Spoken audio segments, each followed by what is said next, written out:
India market invest mindset আপনাদের স্বাগত। যা চ্যানেল নতুন এসেছেন তাদের করলো প্লিজ চ্যানেলটাকে সাবস্ক্রাইব করবেন, লাইক করবেন, বেল আইকনটা প্রেস করবেন, তার সাথে অল বাটনটা প্রেস করবেন। নোটিফিকেশনটা কিন্তু সঙ্গে সঙ্গে আপনাদের কাছে গিয়ে পৌঁছাবে। এইচডিএফসি ব্যাংক ব্যাংকিং সেক্টরের একটা দিগ্গজ কোম্পানি। যেই কোম্পানিটা দেখুন আজকের দিনে দেখলে দেখা যাবে কত 2%-এর ওপরে একটা আপসাইড মুভমেন্ট দেখিয়েছে। দেখুন স্যার, আমরা যদি কোম্পানিটার এক মাসের চার্ট দেখলে দেখা যাবে কোম্পানিটা এক মাসে প্রায় 12%-এর কাছাকাছি আপসাইড মুভমেন্ট দেখিয়েছে। আমরা যদি 6 মাসের চার্ট দেখলে দেখা যাবে 6 মাসে অনলি ফর 1.5%-এর কাছাকাছি আপসাইড মুভমেন্ট দেখিয়েছে। কিন্তু যদি চার্ট দেখেন না, যখন কোম্পানিটা 1300-1400 ঘোরাঘুরি করছিল, আমি তখন বারবার বলছিলাম, অর্থাৎ এই টাইম পিরিয়ডে, যে এই কোম্পানিটা কিন্তু বাই করার সঠিক সময়, বারবার সুযোগ দিচ্ছে। স্যার তখন অনেকে আমাকে মানে কমেন্টসে কিন্তু গালাগালি পর্যন্ত, কি বলছেন এই কোম্পানি এই হবে ওই হবে, বেকার কোম্পানি। তো স্যার কোম্পানির বিজনেস কিন্তু দেখতে হবে এবং কোম্পানিটা কেন নিচে এসেছে সেটাও জানতে হবে, তারপরে গিয়ে কিন্তু আপনি মার্কেট থেকে টাকাটা বানাতে পারবেন। তো স্যার সেখান থেকে দেখলে দেখা যাবে, দেখুন কোম্পানিটা কীরকম রিটার্ন দিয়েছে। তো আমরা যদি দেখি তাহলে দেখা যাবে 20-23% কিন্তু কোম্পানিটা রিটার্ন বানিয়ে দিয়েছে। ঠিক আছে, তো এই কোম্পানিটা এভারগ্রিন কোম্পানি, যেই কোম্পানিটা কিন্তু প্রায় 3 বছর কোনো দিকে মুভমেন্ট করেনি, কনসলিডেট করছিল। দেখুন আমরা যদি 5 বছরের চার্ট দেখতে পারবেন, দেখুন 2021-এর ডিসেম্বরের থেকে ইউক্রেন রাশিয়া যুদ্ধের পরের থেকে বিভিন্ন ইনসিডেন্ট হয়ে গেছে এই কোম্পানিটাকে নিয়ে। তার জন্য কোম্পানিটা কিন্তু কোনো মুভমেন্ট দেখায়নি। এখন কিন্তু কোম্পানিটা শুরু হয়েছে মুভমেন্ট দেখানো। তো যখন মুভমেন্ট দেখানো শুরু হয়েছে তখন কিন্তু বিভিন্ন ব্রোকিং হাউস এই কোম্পানি নিয়ে পজিটিভ নিউজও দিচ্ছে। এবং যারা আমার কথা শুনে সেই জায়গায় বাই করেছেন তারা তো 21% একটা ভালো গেনও করছেন। বা যারা পজিশনাল ট্রেডিং করেন, আমি বলেছিলাম যারা পজিশনাল ট্রেডিং করেন তারাও কিন্তু এই কোম্পানি নিয়ে এখন চিন্তা ভাবনা করতে পারেন। তো স্যার সেই জায়গা থেকে কিন্তু একটা ভালো রিটার্ন বানিয়ে দিয়ে, চলুন কোম্পানি নিয়ে কী ভালো নিউজ পাওয়া যাচ্ছে সেটা একটু দেখি। দেখুন স্যার, একটা ব্রোকিং ফার্ম তারা কিন্তু 25% আপসাইড মুভমেন্টের কথা বলছে এখান থেকেও, অর্থাৎ কারেন্ট মার্কেট প্রাইস থেকেও। দেখুন এই আর্টিকেল দেখলে দেখা যাবে Bernstein maintain it's out performance rating. ঠিক আছে, out perform rating HDFC bank target কত দিচ্ছে? 21,000। তো কারেন্ট মার্কেট প্রাইস থেকে কিন্তু কতটা? 25% আপসাইড মুভমেন্ট এর কথা কিন্তু বলছে। কেন বলছে? কারণ স্যার নাম্বার 1 ব্যাংক কিন্তু এমনি হয়নি ভারতবর্ষের মধ্যে। দেখুন আমরা যদি ম্যাক্সিমাম চার্ট প্যাটার্ন দেখি তাহলে এই ব্যাংকটা ম্যাক্সিমাম চার্ট প্যাটার্ন লেফট থেকে রাইটে কিন্তু ওপরেই গেছে এবং ভালো একটা রিটার্ন কিন্তু অলরেডি ব্যাংকটা বানিয়ে দিয়েছে। তো এই টাইম পিরিয়ডে ব্যাংকটা কনসলিডেট করছে, মানে এই নয় যে ব্যাংকটা খারাপ হয়ে গেছে। তো এই ব্যাংকটা নিয়ে কিন্তু আপনি চিন্তা ভাবনা করতে পারেন লং টার্ম ইনভেস্টমেন্টের জন্য। ব্যাংকিং সেক্টরের সেকেন্ড লার্জেস্ট ব্যাংক ভারতবর্ষের মধ্যে কি আইসিআইসিআই ব্যাংক। দেখলে দেখা যাবে আজকের দিনে এই ব্যাংকটাও 3%-এর কাছাকাছি কিন্তু একটা আপসাইড মুভমেন্ট দেখিয়েছে। তো দেখুন চার্ট দেখলে বুঝতে পারবেন যে এক বছরে 29% রিটার্ন দিয়েছে। আমরা যদি 5 বছর রিটার্ন দেখি 175% রিটার্ন দিয়েছে। তো মার্কেট ক্যাপ দেখুন কত, মার্কেট ক্যাপ 8.5 লাখ কারোর হচ্ছে মার্কেট ক্যাপ। তাহলে এত বড় ব্যাংক যেটা কি 5 বছরে 175% রিটার্ন দিয়েছে, ভাবতে পারছেন কীরকম রিটার্ন দিয়েছে। তো এই ব্যাংকটাকেও নিয়েও কিন্তু একটা ভালো নিউজ পাওয়া যাচ্ছে। তো চলুন কী নিউজ পাওয়া যাচ্ছে সেটা একটু দেখি। দেখুন ICICI bank top 100 billion in market ক্যাপে গিয়ে দাঁড়িয়েছে, become only 6th Indian company to hit এই মাইলস্টোনটা। তো স্যার এটা কিন্তু একটা ব্যাপক বড় অ্যাচিভমেন্ট আইসিআইসিআই ব্যাংকের কাছে বলতে পারেন, যে 6 নম্বর ইন্ডিয়ান কোম্পানিতে দাঁড়িয়েছে, যেই কোম্পানিটা কিন্তু 100 বিলিয়ন মার্কেট ক্যাপ কিন্তু ক্রস করেছে।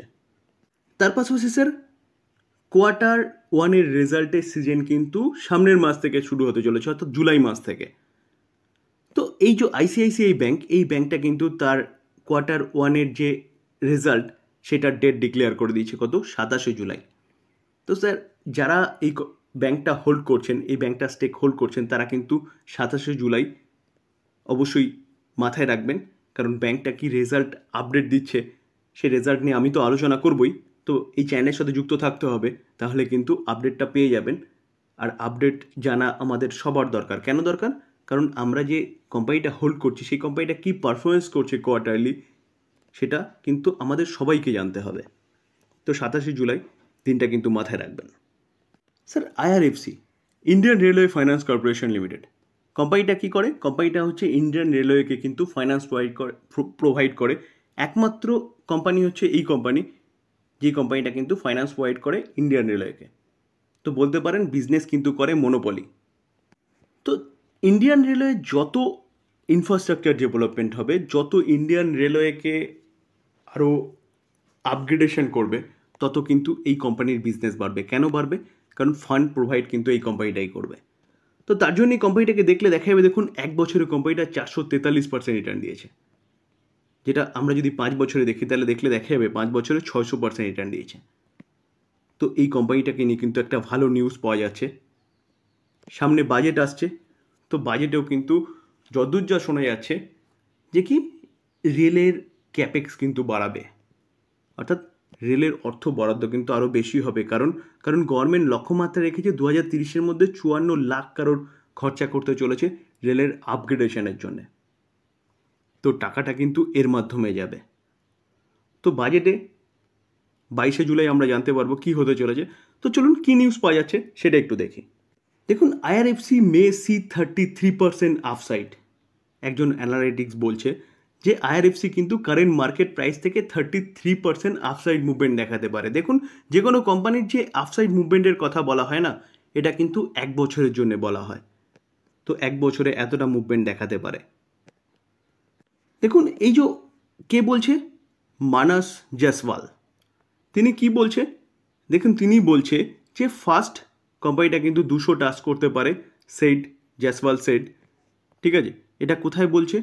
যে সিএনবিসি আওয়াজে বলছে, অর্থাৎ সিএনবিসি আওয়াজে কিন্তু ইনি হচ্ছে ইন্টারভিউতে জানিয়েছেন ফার্স্ট 200 এবং 200-র পরে কিন্তু এই কোম্পানিটা আরও রকেট হয়ে ছুটবে। এবং তিনি কি বলছেন? তিনি বলছেন যদি প্রথমে 200 ক্রস করে এবং কোম্পানিটা 200 ক্রস করার পরে কিন্তু 235 পর্যন্ত যেতে পারে। এবং তিনি স্টপ লস কি বলছেন? তিনি স্টপ লস বলছেন কিন্তু 159। তো 159 স্টপ লস রেখে আপনি কিন্তু এই কোম্পানি নিয়ে 1 বছরের জন্য চিন্তাভাবনা করতে পারেন। এই টার্গেট এটা কার অনুযায়ী বলা হচ্ছে? মানস জয়সওয়াল অনুযায়ী।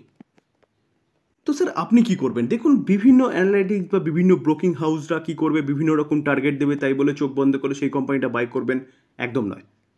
আপনি চোখ কান খোলা রেখে তারপর বাই করবেন, কোম্পানির বিজনেস দেখে বাই করবেন। যদি মনে হয় যে গভর্নমেন্ট রেলওয়েকে আরও ডেভেলপমেন্ট করবে, এই কোম্পানিটা আরও অর্ডার পাবে, তাহলে আপনি নিঃসন্দেহে এই কোম্পানিটা বাই করতে পারেন লং টার্ম ইনভেস্টমেন্টের জন্য, নট 1 বছরের জন্য। যদি আপনার মনে হয় যে না, এখান থেকে রেলের আর ডেভেলপমেন্ট হবে না, তো এই কোম্পানি নিয়ে একবারও ভাবার কোনো দরকার নেই। আর আমার কথা যদি শোনেন তাহলে হচ্ছে বাজেট আসতে চলেছে, বাজেটে দেখুন কি হয়, তারপরে কোম্পানিটা চিন্তাভাবনা করুন। ইন্ডিয়ান শেয়ার মার্কেটে কিন্তু লার্সেন অ্যান্ড টুব্রো হচ্ছে একটা দিগ্গজ কোম্পানি, যেই কোম্পানিটা ইনফ্রাস্ট্রাকচার বলুন, ডিফেন্স বলুন, রেলওয়ে বলুন, মেট্রো বলুন, টেকনোলজি বলুন, সব কিছুতে যোগদান আছে। একটা কংগ্লোমারেট কোম্পানি, যে কোম্পানিটা দেখুন 1.5%-এর উপরে আপসাইড মুভমেন্ট দেখিয়েছে। আর কন্টিনিউয়াসলি দেখলে দেখা যাবে কোম্পানিটা কিন্তু ভালো পারফরমেন্সও দেখাচ্ছে। 1 বছরে 50% রিটার্ন দিয়েছে। আমরা যদি 5 বছরে দেখলে দেখা যাবে 131% রিটার্ন বানিয়ে দিয়েছে, যেখানে কোম্পানিটা অলমোস্ট 5 লাখ কারোর হচ্ছে মার্কেট ক্যাপ। তো এই কোম্পানি নিয়ে আমি আলোচনা করেছিলাম এবং বলেছিলাম যে সেফলি ইনভেস্টমেন্ট, যারা সেফলি ইনভেস্টমেন্টের জন্য যান এবং 5 বছর ডবল বা তার বেশি এক্সপেক্ট করেন, তো এই কোম্পানি নিয়ে চিন্তাভাবনা করতে পারেন, যেখানে কোম্পানিটা কিন্তু চোখ বন্ধ করে যদি আপনি ইনভেস্টমেন্ট করে ভুলেও যান, এই কোম্পানি কিন্তু অটোমেটিকলি আপনাকে একটা ভালো রিটার্ন বানিয়ে দেবে। তো একটা দিগ্গজ ব্রোকিং হাউস তারা এই কোম্পানি নিয়ে বুলিশ, এবং কি বলছে চলুন সেটা একটু দেখে নিই। দেখুন, মর্গান স্ট্যানলি হচ্ছে একটা দিগ্গজ ব্রোকিং হাউস, তারা কিন্তু এলএনটিকে কি বলছে? ওভারওয়েট রেটিং দিচ্ছে। তো স্যার চলুন আরেকটু ডিটেলসে দেখে নিই। তো ওভারওয়েট রেটিংয়ের সাথে সাথে তারা টার্গেট কি দিচ্ছে? দেখুন, টার্গেট দিচ্ছে হচ্ছে 3857। তো স্যার এই কোম্পানি নিয়ে কিন্তু আপনি চিন্তাভাবনা করতে পারেন, যেখানে কোম্পানি কিন্তু ভালো কাজ করছে আর গভর্নমেন্ট কিন্তু ইনফ্রাস্ট্রাকচার ডেভেলপমেন্টের কথা বলছে, সেটা সড়ক পরিবহন বলুন, রেল বলুন, এখানে তো কোম্পানিটার যোগদান আছে। তার পাশাপাশি ডিফেন্সেও কোম্পানিটা, গভর্নমেন্ট কিন্তু এগ্রেসিভ মনোভাব নিয়ে এগোচ্ছে, ডিফেন্সেও কোম্পানিটার এক্সপোজার রয়েছে। শুধু দেশে নয়, বিদেশেও এই কোম্পানিটা এলএনটি অর্থাৎ লার্সেন অ্যান্ড টুব্রো যে কোম্পানিটা না, এই কোম্পানিটা কিন্তু বিদেশেও ভালো পরিচিত, অর্থাৎ সারা ওয়ার্ল্ডে কোম্পানিটা কিন্তু কাজ করছে। তো স্যার এই কোম্পানি নিয়ে কিন্তু আপনি চিন্তাভাবনা করতে পারেন লং টার্ম ইনভেস্টমেন্টের জন্য। তো আলোচনা এই পর্যন্ত। যদি আলোচনা ভালো লাগে, যারা চ্যানেল নতুন এসেছেন তাদের বলবো প্লিজ চ্যানেলটাকে সাবস্ক্রাইব করবেন, লাইক করবেন, বেল আইকনটা প্রেস করবেন, তার সাথে অল বাটনটা প্রেস করবেন, নোটিফিকেশনটা কিন্তু সঙ্গে সঙ্গে আপনাদের কাছে গিয়ে পৌঁছাবে। থ্যাংক ইউ, ভালো থাকবেন।